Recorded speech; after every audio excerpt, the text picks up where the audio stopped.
Dos periodistas extranjeros describieron para Bloomberg Businessweek una ciudad que sería la Casa Blanca de los Andes, y un centro inesperado de refugio y espionaje surgido de una crisis geopolítica. La relevancia que ha venido adquiriendo Bogotá no solo como punto de paso, y de llegada de buena parte de la diáspora venezolana, sino también como centro de la oposición venezolana que busca por diferentes medios sacar del poder a Nicolás Maduro, es el inquietante retrato que dos periodistas de Bloomberg Businessweek plasmaron en un artículo publicado este jueves. Bajo el título Mercenarios, espías y agentes dobles se reúnen en masa en Bogotá.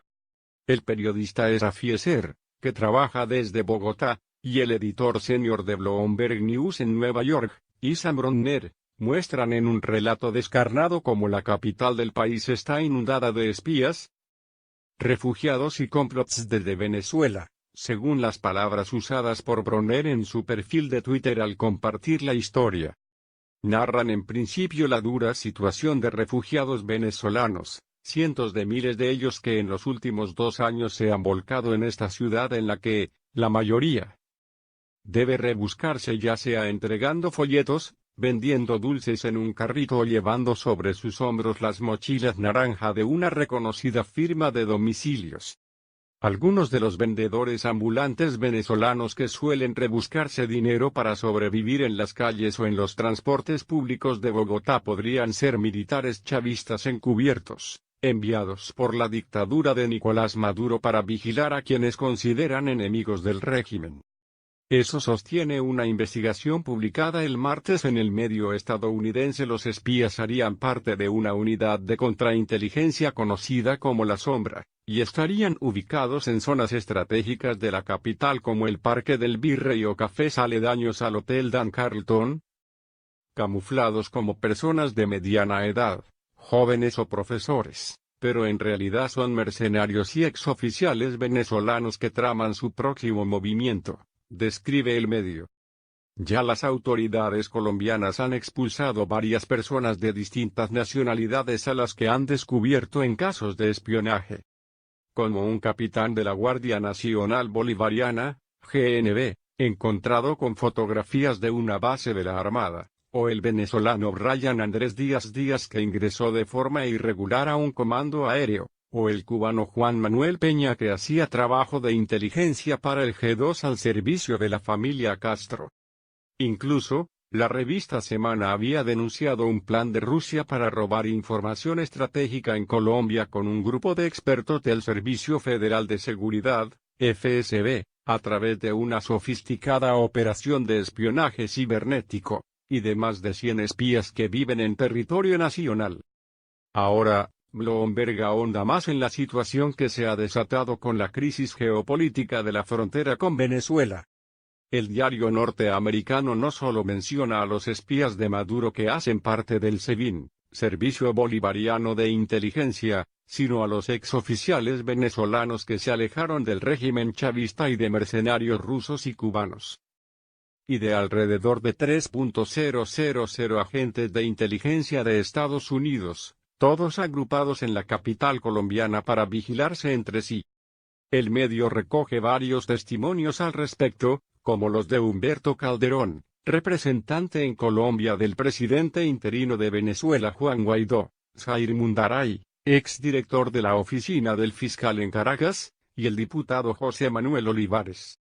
Además, la investigación dice que los militares desertores están planeando desde Bogotá un golpe de Estado contra Maduro, y aunque el gobierno colombiano no les permite portar armas, igual las tienen. Así lo confirmaron a Bloomberg varios testimonios anónimos que recogió de exmiembros de las fuerzas militares de Venezuela, que incluso les contaron sobre los equipos de espionaje que usan. Todos aseguran ser perseguidos por hombres armados e incluso amenazados a través de la tecnología. Durante la Guerra Fría, fue Berlín Occidental, en el escalamiento de la guerra de Irak, la capital jordana Amman. Las crisis geopolíticas tienden a crear centros inesperados de refugio y espionaje.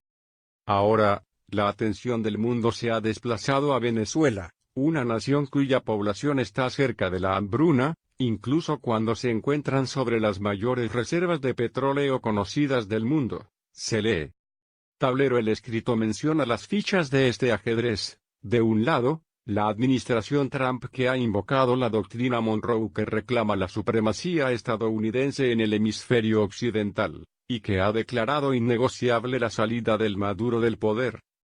Además de liderar a más 50 países que apoyan al líder de la oposición Juan Guaidó como presidente interino y han impuesto duras sanciones económicas. Junto con China, Turquía y Cuba sostienen el régimen, así como el comando del ejército del vecino país. Del otro lado, Rusia respondió enviando asesores militares a Caracas, con los diplomáticos de Estados Unidos retirados de Caracas y con Venezuela apenas funcionando en medio de cortes de energía e hiperinflación. Bogotá se ha convertido en un campo de batalla representativo del conflicto que se vive del otro lado de la frontera. Señala del artículo, que habla de cómo miembros de la unidad venezolana de contrainteligencia, llamada La Sombra, pueden mezclarse entre vendedores de dulces. Y esos jóvenes con corte militar que se quejan, y beben cerveza en un acomodado hotel del norte, son mercenarios y exoficiales venezolanos que traman su próximo movimiento.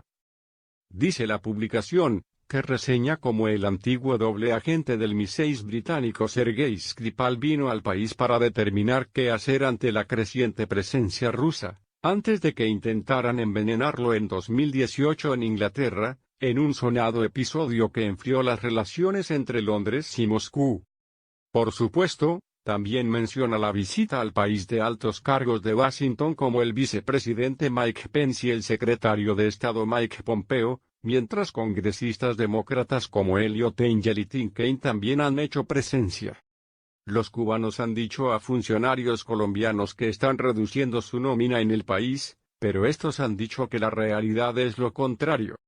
Estados Unidos no está cediendo el campo de juego. Su misión en Bogotá es una de las más grandes del mundo, con 3.000 empleados. Entre tanto, cada minuto están llegando más venezolanos, destaca el escrito. Casablanca. Para los autores es factible la comparación entre Bogotá y la marroquí Casablanca, tanto en la aclamada cinta como en la vida real, que sirvió de punto de paso en la Segunda Guerra Mundial a refugiados que buscaban irse a Lisboa y de allí a Nueva York. De la misma forma que muchos de los venezolanos llegados al país han proseguido su viaje al sur del continente. Para algunos, Bogotá representa la oportunidad de una nueva vida. Pero esa no es la realidad de todos. Es el caso de Humberto Calderón, exministro de Energía, que asumió la embajada de Venezuela en Colombia en nombre de la administración Guaidó, que tiene apoyo internacional pero no autoridad real. Bajo el control de Maduro, la embajada era poco más que el centro de una operación de recolección de inteligencia con cientos de agentes, dijo Calderón a los periodistas. En medio de la paradoja colombiana, sofisticada y cruda al mismo tiempo, en recuerdo del desarrollo y de la violencia que aún no cesa, Bogotá ha acogido a los habitantes del país vecino con gracia y generosidad. Como sucedió con Zair Mundara, exdirector de la oficina de la Fiscalía en Caracas, que huyó a la par de su jefe, la exfiscal general Luisa Ortega. El hombre, junto con un pequeño equipo de investigadores abogados, montó una versión reducida de su oficina en el exilio. Mundara denunció que mientras caminaba por la ciudad fue seguido por 2 vehículos que le cortaron el paso, y de los que se bajaron 4 sujetos que lo llamaron por su nombre. Logró refugiarse en una construcción cercana y desde entonces cuenta como escolta oficial. Entre las historias parecidas de otros refugiados está la del congresista José Manuel Olivares, congresista opositor que tuvo un papel clave en el episodio de la infructuosa entrega de donativos en Cúcuta. Él empezó a recibir fotografías en su WhatsApp enviadas a propósito para que supiera que lo estaban siguiendo, y semanas después hombres en bicicleta con acento venezolano lo siguieron y llamaron por su nombre mientras trotaba. Refugiados. El artículo recuerda que durante su historia Colombia ha recibido poca inmigración, y más bien sus habitantes emigraron a destinos económicamente más prometedores como lo fue Venezuela. Hoy la historia es al contrario y, Según cifras oficiales, ha recibido una avalancha de 1,2 millones de refugiados del vecino país más otros 700.000 en tránsito y 500.000 retornados. Si esto sigue por otro año, Venezuela sobrepasará a Siria en la escala de las crisis de refugiados, sentencia el texto. Felipe Muñoz, gerente de la Presidencia para la Frontera con Venezuela, señaló que mientras para un refugiado sirio la ayuda internacional fue de $5.000 por cabeza, para los venezolanos solo hay 300. También los hay quienes planean golpes de Estado, entre ellos varios exmilitares, que suelen tener un bajo perfil, y reunirse de vez en cuando para discutir la situación de su país. Uno de ellos, no obstante, se identificó y señaló que ordenó a comercios en Estados Unidos material para espionaje y vigilancia que busca enviar a sus colegas en Caracas. Esos movimientos preocupan a las autoridades colombianas acerca de que la creciente reputación de Bogotá como centro de los complots organizados por opositores venezolanos. Ante ello, quizá, el mayor dolor de cabeza para las autoridades colombianas es la llegada de más de 1.000 miembros de la Guardia Bolivariana tras los hechos del puente fronterizo Francisco de Paula Santander el pasado 23 de febrero, con el temor de que algunos de ellos puedan ser espías o revoltosos. Lo complejo de la situación es que si ellos u otros refugiados dan más problemas, habría una categorización más entre los sospechosos habituales, venezolanos, puntualiza el artículo.